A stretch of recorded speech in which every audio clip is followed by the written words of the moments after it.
Welcome back, Libromaniacs. We are going to be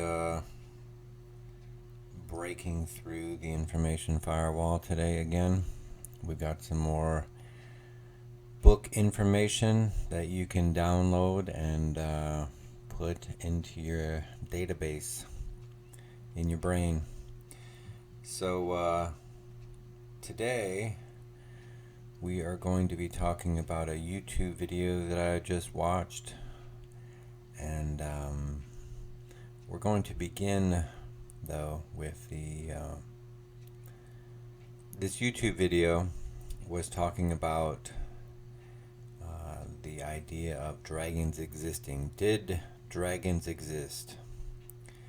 And we're going to start out with Wikipedia, the online encyclopedia that any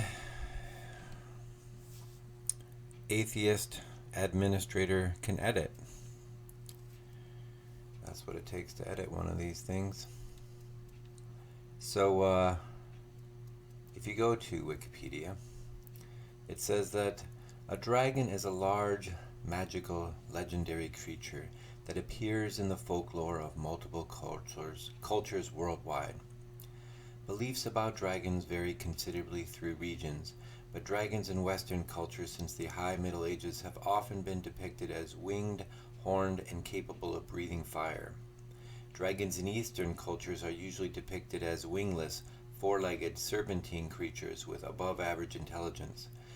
Commonalities between dragon traits are often a hybridization of feline, reptilian, mammal, and avian features. Scholars believe vast, extinct, or migrating crocodiles bear the closest resemblance, especially when encountered in forested or swampy areas, and are most likely the template of modern dragon imagery. Modern Asian dragon imagery. Now, I'm going to read one other part here for you. Later on in the Wikipedia article, it says scholars dispute where the idea of a dragon originates from, and a wide variety of hypotheses have been proposed. The first one is an anthropological theory. I'm not going to read the whole thing, but basically our fear of snakes morphed into some subconscious fear of dark caves and pools and wild mountains, which snakes apparently would then be inside those. Nonsense. Absolute nonsense. Some people believe, when they first found dragon bones, they were like, these are, they made up the idea of dragons from dinosaur bones. Interesting theory there. And in Asia, dinosaur bones have always been called dragon bones, and they actually made medicines from them. They would grind them up and use the powder as various types of medicines.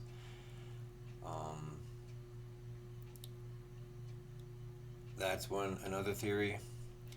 Many dragon images around the world were based on folk knowledge or exaggerations of living reptiles such as Komodo dragons, Gila monsters, iguanas, alligators, or alligator lizards. And then finally, the last theory is dragons are largely explicable as products of a convergence of rational pre-scientific speculation about the world of real events. In this case, the event is the natural mechanism governing rainfall and drought, with particular attention paid to the phenomena of the rainbow. Ooh-wee. Science doesn't want to own up to anything, do they? Dragons are already discarded as myths. They've already been shoved aside. The Age of Enlightenment decided that, you know what? This is all nonsense. The Age of Enlightenment said, these secular atheist scholars all said, this is all BS. We got to cast it aside. We have to move forward. We have to embrace progress. We can't hold on to superstitions anymore. these silly ideas of dragons. And that idea held sway for 200 years, so much so that when the first archaeologist found dragon bones, he was Sir Richard Owens. He's actually a Christian scholar. He named them dinosaurs, which means terrible lizards. That's how ingrained this idea that dragons were myths were for 200 years, that when a Christian who reads the Bible, who knows about dragons in the Bible, when he first found the bones of one, he said, oh, dragons are myths, just like everybody says. And they became dinosaurs, terrible lizards. So yeah, the video I was watching was Forrest Gallant was on Joe Rogan, and they were talking about, he asked him, do you think dragons are real? And he said, I'm not that guy, but there is a theory that there were winged reptiles that because winged creatures have very porous bones, their bones didn't fossilize, so maybe all these cultures describing these winged dragons were describing the same, like some type of a pterosaur or pterodactyl or something like that, and because their porous bones, they didn't fossilize. Well, come on now, like, what are you talking about? We have museums full of dragon bones, entire museums full of them. They're called dinosaurs. Like, we've completely now, but they're not fire breathing. What about the fire breathing? Let me tell you a little story. There was a guy who he must have incurred the wrath of God because he crash landed on an island in Indonesia, and somehow the guy lived. This guy must be pretty tough, pretty good at surviving in bad situations, because he survived. But he said, hey, there were dragons all over this island, and they were eating oxen, and they were trying to get me. Nobody believed him. This guy, they just thought, oh, he must have banged his head when he crashed his plane. This guy's crazy. Lo and behold, he landed on the island that had Komodo dragons on them. And the natives there, of course, knew about them. They had, their word for it was land crocodile. And so these people all believe that these are fire breathers. And I mean, we named them dragons. Like, it is no coincidence that we named these creatures dragons. And the natives believed that they were fire breathers. So, what's up with that? Well, for starters, they have these bright orange tongues that flick in and out, and they, from a distance, because you're not going to get very close to these things, look like flames, look like they're breathing flame. And people that have been bit by them, it's a burning sensation. Why? Because they're venomous, which we didn't know until very, very recently. It's a hotly debated subject, but it turns out one of their back lower teeth, kind of like a Gila monster, has venom in it. It was previously thought that it was just bacteria in their mouths. They all had this symbiotic relationship with some horrific bacteria in their mouths, and that caused the burning sensation. But it turns out they're venomous. So you can watch on the Discovery Channel, or not Discovery Channel, on the Planet Earth series, the BBC series, Planet Earth. You can see one of these Komodos. I think it's that. It might be that, or it's Life. The BBC's putting out quite a few of these nature documentaries, and in one of them, you see a Komodo dragon hunting this water buffalo or ox or something, and it bites it. It bites its heel. It gets a nice deep bite on the heel, and then it just follows it around for a few days and waits for the poison to kick in, and then it dies, and then they eat, and then they have this feeding frenzy, which is terrifying to watch.